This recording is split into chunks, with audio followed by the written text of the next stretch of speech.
Hello friends, welcome to Listen Assam channel. Normally general studies আমি নিজেই পঢ়ি পেলাই বুজি পাওঁ কিন্তু জিওগ্ৰাফি চেপ্টাৰৰ আন্ডাৰত যিটো ফিজিকেল জিওগ্ৰাফি বুলি ভাগ আছে সেইটো অলপমান টান হয় কনচেপচুৱেল হয় আৰু সেই সংক্ৰান্তত আজি ক্লাছ 11ৰ এনচিইআৰটিৰ ফাণ্ডামেণ্টেল অফ ফিজিকেল জিওগ্ৰাফি কিতাপখনৰ যিটো চেপ্টাৰ নম্বৰ 6 আছে জিঅ'মৰ্ফিক প্ৰচেছ আজি ইয়াত ডিছকাছ কৰিম কাৰণ চেপ্টাৰটো অলপমান টান হয় এই ভিডিঅ'টো চাই যদি আপুনি চেপ্টাৰটো পঢ়ে ইজি হ'ব আৰু এইটো ছাবজেক্টত বেলেগ ইউটিউবত ভিডিঅ' পাব ইংলিছ আৰু হিন্দী ভাষাত কিন্তু অসমীয়া ভাষাত এইটো প্ৰথম ভিডিঅ' এনেকুৱা অ'কে বিফৰ বিগিন আমি জানো যে আৰ্থৰ গোটেই আৰ্থটো কেইবাটা লেয়াৰ আছে এইটো ইনাৰ কোৰ হয় এইটো আউটাৰ কোৰ হয় এইটো মেণ্টেল হয় আৰু এইটো বাহিৰৰ যিটো আমাৰ ছাৰ্ফেচ আছে এইটো ক্ৰাষ্ট বুলি কোৱা হয় আৰু আৰ্থৰ ক্ৰাষ্টত বহুত কেইখন প্লেট আছে যাক আমি টেকটনিক প্লেট বুলি কওঁ প্লেটবিলাক সদায় মুভ কৰি থাকে ষ্টেচনাৰী নহয় যেনে এইটো ইউৰেছিয়ান প্লেট হয় এইটো ইণ্ডিয়ান প্লেট হয় এইটো আফ্ৰিকান প্লেট হয় সেইকাৰণে ইয়াত লিখা আছে যে earth crust is dynamic in nature as tectonic plates are moving আৰু আৰ্থৰ ক্ৰাষ্টৰ ওপৰত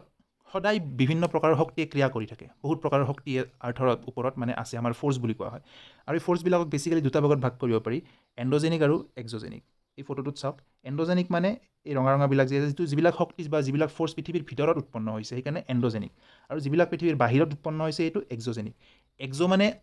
এক্সট্ৰা মানে কি এক্সট্ৰা মানে বাহিৰৰ পৰা অহা এডিশ্যনেল গতিকে এক্সট্ৰাৰ পৰা আপুনি মনত ৰাখিব এক্সোজেনিক ফ'ৰ্চেছ মানে বাহিৰত হোৱা শক্তি আৰু এণ্ডো মানে হ'ল ভিতৰত হোৱা শক্তি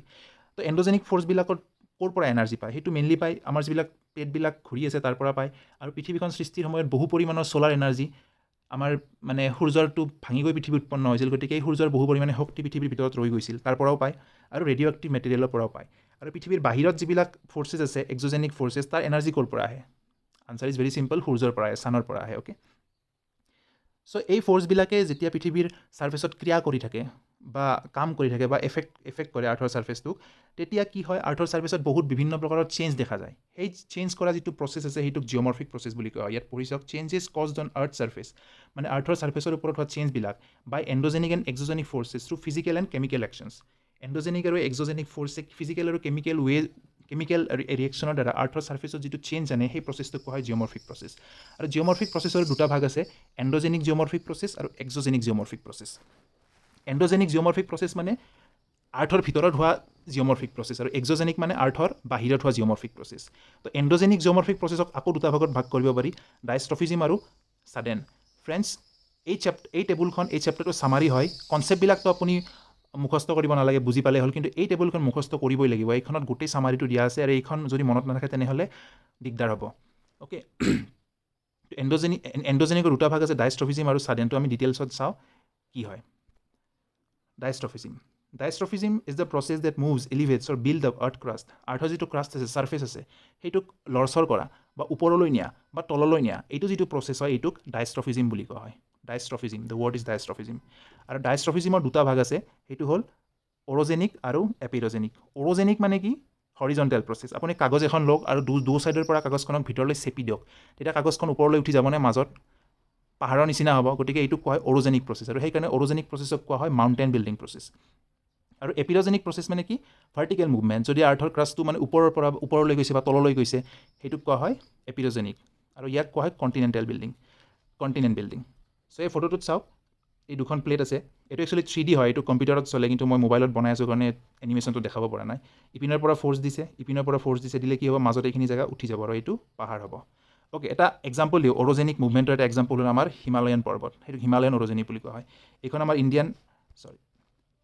প্লেট হয় এইখন ইণ্ডিয়ান প্লেট বহু মিলিয়ন বছৰ আগতে ইয়াত আহি ইউৰেছিয়ান প্লেটক খুন্দা মাৰাৰ কাৰণে আমাৰ হিমালয় পৰ্বতখনৰ সৃষ্টি হ'ল এইটো হিমালয়ান অৰ'জেনিক বুলি কোৱা হয় এইটো ইণ্ডিয়ান প্লেট খুন্দা মাৰিছে ইউৰেছিয়ান প্লেটত আৰু হিমালয় পৰ্বত হৈছে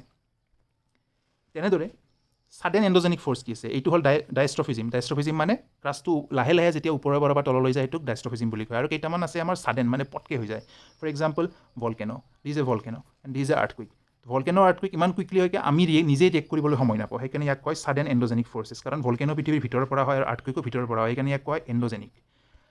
এতিয়া আমি এক্সোজেনিক জিঅ'মৰ্ফিক প্ৰচেছ হয় এক্সোজেনিক জিঅ'মৰ্ফিক প্ৰচেছ মানে আৰ্থৰ ক্ৰাষ্টত হোৱা চেঞ্জবিলাক আৰু যিবিলাকৰ কাৰণ আৰ্থৰ বাহিৰতেই আছে মানে ভিতৰত নহয় আৰু এই গোটেই প্ৰচেছটোক কোৱা হয় জেনেৰেলি ডিনিউট্ৰিশ্যন এইটো মনত ৰাখিব ডিনিউট্ৰিশ্যন মানে ষ্ট্ৰিপ অফ কৰা যেনেকৈ মই যদি 5টা শ্বাৰ্ট পিন্ধি আছোঁ আৰু ফাৰ্ষ্ট শ্বাৰ্টটো খুলি দিলোঁ তাৰপিছত ছেকেণ্ড শ্বাৰ্টটো খুলি দিলোঁ ইয়াক কোৱা হয় ডিনিউট্ৰিশ্যন আৰু এক্সোজেনিক জিঅ'মৰ্ফিক প্ৰচেছটোক জেনেৰেলি ডিনিউট্ৰিশ্যন বুলি কোৱা হয় কাৰণ ইয়াৰ কাৰণে পৃথিৱীৰ যিটো ছাৰ্ফেচ আছে পাহাৰ পৰ্বত আছে এইবিলাক ক্ষয় হোৱা মানে আৰম্ভ হয় আৰু এক্সোজেনিক জিঅ'মৰ্ফিক প্ৰচেছটোক 3টা ভাগত ভাগ কৰিব পাৰি ৱেডাৰিং মাছ মুভমেণ্ট আৰু ইৰ'জন তিনিওটা আমি ডিটেইলছত ডিছকাছ কৰিম আৰু ৱেডাৰিংটো কেনেকৈ হয় 3টা টাইপেৰে হ'ব পাৰে বা কাৰণ বুলি ক'ব পাৰি কেমিকেল ৰিজনছ আছে মেকানিকেল ৰিজনছ আছে এণ্ড বায়'লজিকেল ৰিজন আছে আৰু তেনেদৰে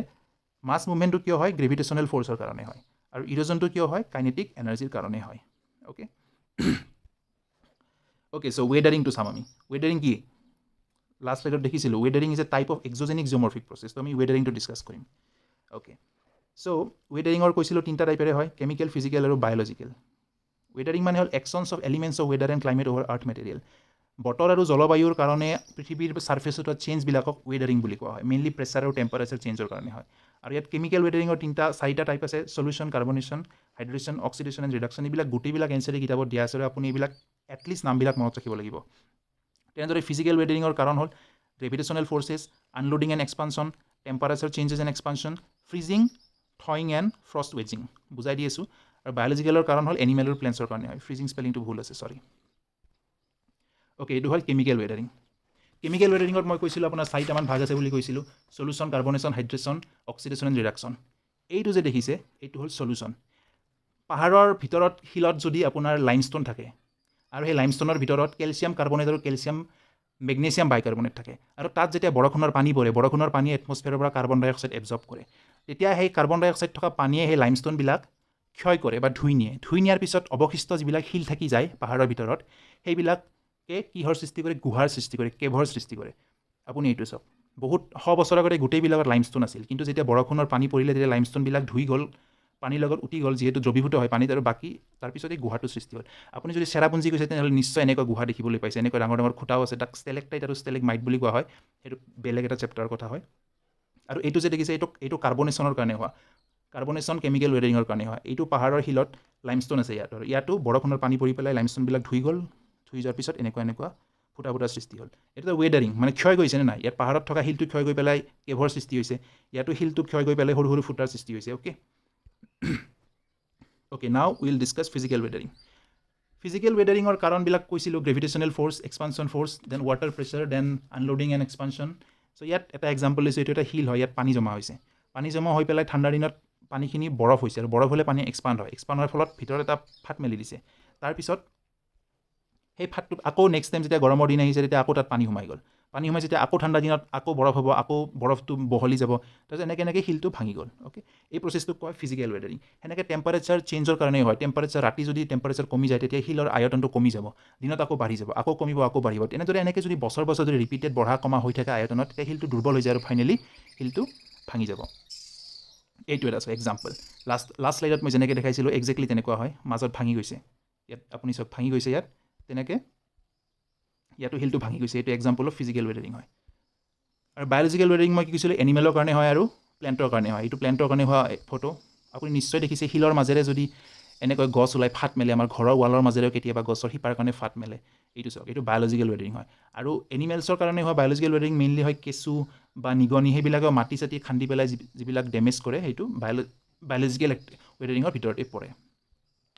অ'কে ছিগনিফিকেঞ্চ অফ ৱেডাৰিঙৰ কি ছিগনিফিকেঞ্চ কি এনেকুৱা শিল আপুনি নিশ্চয় দেখিছে মেঘালয়ত শিলবিলাক ফিজিকেল ৱেডাৰিং হৈ পেলাই ভাঙি গৈছে আৰু চাগে কিছু বছৰ পিছত টোটেলি ভাঙি যাব আৰু ভাঙি গৈ পেলাই এইবিলাক মাটিত পৰিণত হ'ব চ' বেচিকেলি ৱেডাৰিঙৰ ছিগনিফিকেঞ্চ হ'ল ছইল ফৰ্মেশ্যনত সহায় কৰে ইয়াৰ উপৰি আৰু এটা কনচেপ্ট আছে এনৰিচমেণ্ট অফ চাৰ্টেইন ভেলুৱেবল অ'ৰ্ছ এইটো এটা বেলেগ এটা কনচেপ্টৰ ডিটেইলছত নাযাওঁ জাষ্ট মনত ৰাখিব soil formation and enrichment of certain valuable ores okay তাৰপিছত আমি ডিছকাছ কৰিম mass movement is also' a type of exogenic geomorphic process প্ৰথমটো আছিল ৱেডাৰিং মাছ মুভমেণ্টৰ কেইটামান টাইপ জানি লওক ৰকফল লেণ্ডশ্লাইড মাডশ্লাইড এণ্ড স্লাম্পিং মাছ মানে কি মাছ মানে বহুত ডাঙৰ মাটি একেলগে আছে মুভমেণ্ট মানে মুভ কৰিছে আৰু এইটো বেছিকেলি গ্ৰেভিটেশ্যনেল ফ'ৰ্চৰ কাৰণে যেতিয়া পাহাৰৰ ওপৰত বহুত ডাঙৰ শিলৰ টুকুৰা বা মাটিৰ এটা ডাঙৰ ভলিউম যেতিয়া ধৰি ৰাখিব নোৱাৰি তললৈ আহি পৰে সেইটোক কোৱা হয় মাছ মুভমেণ্ট অ'কে এইটো ফটোটো চাওক আপুনি ইয়াত এইটো মাছ লেণ্ডশ্লাইড হয় লেণ্ডশ্লাইডটো এটা টাইপ অফ মাছ মুভমেণ্ট মাটিবিলাক কেনেকৈ খহি পৰিছে আৰু আপুনি মাড ফ্ল' হয় মাছ মুভমেণ্টৰে এটা প্ৰকাৰ এইবাৰ উত্তৰাখণ্ডত যেতিয়া ক্লাউড বাৰ্ষ্ট হৈছিলে তেতিয়া তাত মাড ফ্ল' হৈছিলে মাড ফ্ল' হৈ পেলাই এখন গাঁও সম্পূৰ্ণৰূপে ধুই গৈছিলে আপুনি নিশ্চয় নিউজত দেখিছে অ'কে আৰু last type of exogenic geomorphic process is called erosion and deposition simple ভাষাত বুজাই দিছোঁ ইংলিছটো নিজেই পঢ়ি ল'ব ৱেডাৰিঙত কি হয় শিলবিলাক ভাঙি ফ্ৰেগমেণ্টছত হয় আৰু সেই ফ্ৰেগমেণ্টছবিলাক আকৌ ভাঙি সৰু সৰু টুকুৰাত পৰিণত হয় এই টুকুৰাবিলাক কি একেটা জেগাতে থাকিব নেকি নিশ্চয় একেটা জেগাত নাথাকে এইবিলাক কি হ'ব বতাহ পানী গ্লেছিয়াৰ বা সাগৰৰ ঢৌৰ লগত এইবিলাক এজেণ্ট হয় এইবিলাকৰ কাৰণে সেই সৰু সৰু টুকুৰাবিলাক এটা ঠাইৰ পৰা আন এটা ঠাইলৈ গুচি যাব আৰু গুচি যোৱাৰ কাৰণে কি হ'ব গুচি গৈ পেলাই এইটো গুচি গৈয়ে নাথাকে, কোনোবা এটা জেগাত ডিপজিটো কৰা হ'ব। অ'কে, গতিকে সেইকাৰণে এই প্ৰচেছটো চাই লওক। ৱেডাৰিঙৰ ফলত যিবিলাক গুড়াৰ সৃষ্টি হ'ব, শিলৰ গুড়া, সেইবিলাক বতাহ পানীৰ কাৰণে সেই গুড়াবিলাক বতাহ পানীৰ কাৰণে এটা জেগাৰ পৰা আন এটা জেগালৈ গুচি যাব। এইটোক কোৱা ইৰোজন এণ্ড ডিপজিশ্যন। অ'কে, চ' এইটোৱে আছিল চেপ্টাৰটো। মই একদম চুটিকৈ বনাইছোঁ ভিডিঅ'টো, বহুতখিনি কথা বাদ দিবলগীয়া হৈছে, আদাৰৱাইজ ভিডিঅ'টো দীঘল হৈ যাব। যদি ভাল পাইছে চাই, প্লিজ লাইক, কমেণ্ট আৰু ছাবস্ক্ৰাইব কৰিব। আৰু যদি NCERT ক্লাছ 11ৰ ফিজিকেল জিঅ'গ্ৰাফী চেপ্টাৰবিলাক কভাৰ কৰাটো বিচাৰে, প্লিজ তলত কমেণ্ট কৰি জনাব, মই নিশ্চয় বনাম সহজ ভাষাত, অসমীয়া ভাষাত। Thank U.